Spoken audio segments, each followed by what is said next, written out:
What's up guys, I'm Chris Doughty, aka Doubtinator.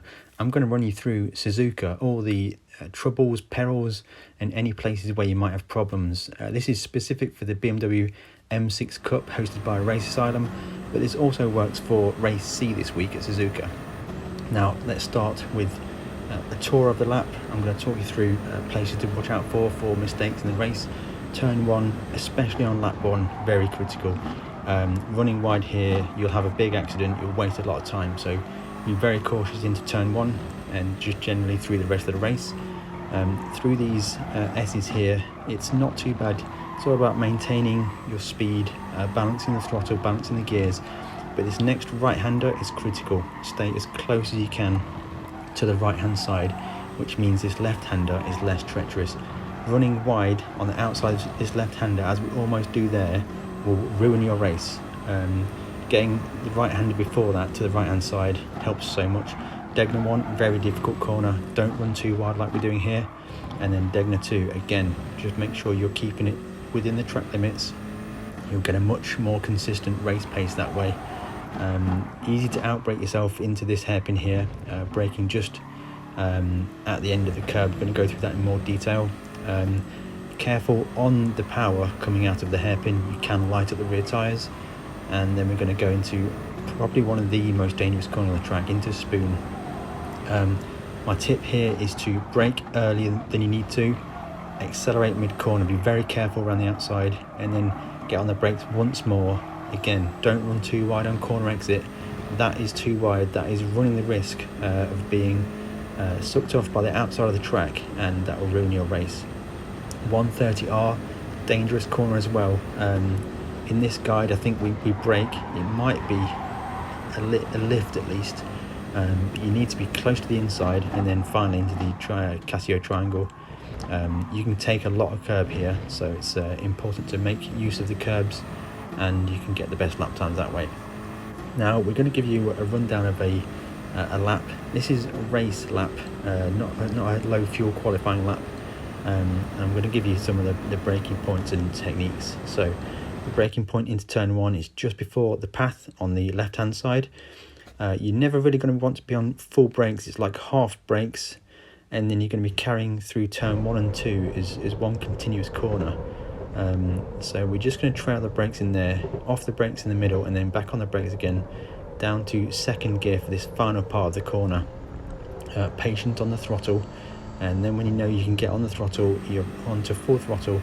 This first part of the S's is the fastest of the two of all the corners, and then you're just balancing the throttle on these left and rights. And then this next corner is where you need to keep your car as close to the right hand side as possible. In this example, I'm too wide. You need to be right on that apex on the right hand side and hold it to the right, which will make the left hand corner afterwards much easier. So not ideal lap from me here, but it's to explain the principle. Don't run wide there, 100% don't run wide there. If you have to get off the throttle, make sure you get off the throttle. Braking for Degner 1 is just before the 50 board. I brake and downshift 1 gear. You can cut quite a lot of Degner 1, and don't carry too much speed in, because running wide is going to basically suck you off to the gravel and you're going to ruin your race, ruin your lap. Down 1 more gear for Degner 2. Again, cutting the corner, it helps with the car to rotate.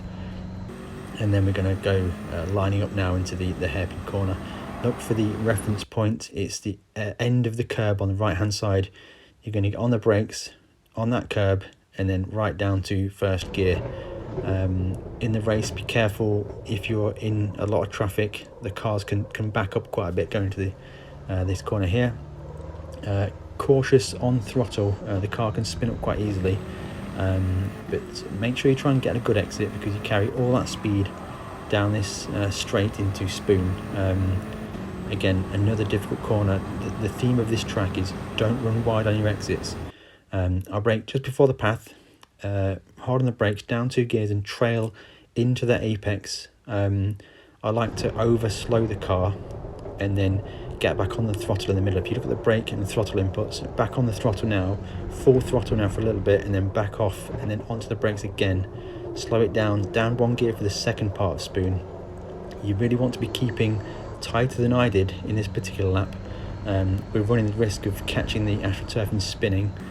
We did get away with it that time. Now into 130R, a dangerous corner, certainly in the race. Going side by side through here is not recommended, but you need to be cutting much more than we do in this lap. So I lift just about here, we turn in and we should cut a lot more than we do. Don't run wide on the exit of that corner, you'll get sucked off and it's not a good thing. Braking for this Casio triangle chicane, basically at 125 meters, right in between 100 and 150 board, right down to first gear. You can cut a lot of both these corners, and as we go, yeah, cutting a huge amount. Careful on the throttle exiting this part of the corner. If you're on a quali lap, keep it right to the right hand side and you'll get a superb quali lap. That completes this track guide. Let me know in the comments below if you found it useful. Consider a like, drop a subscription, always appreciated, and we'll catch you in the next one.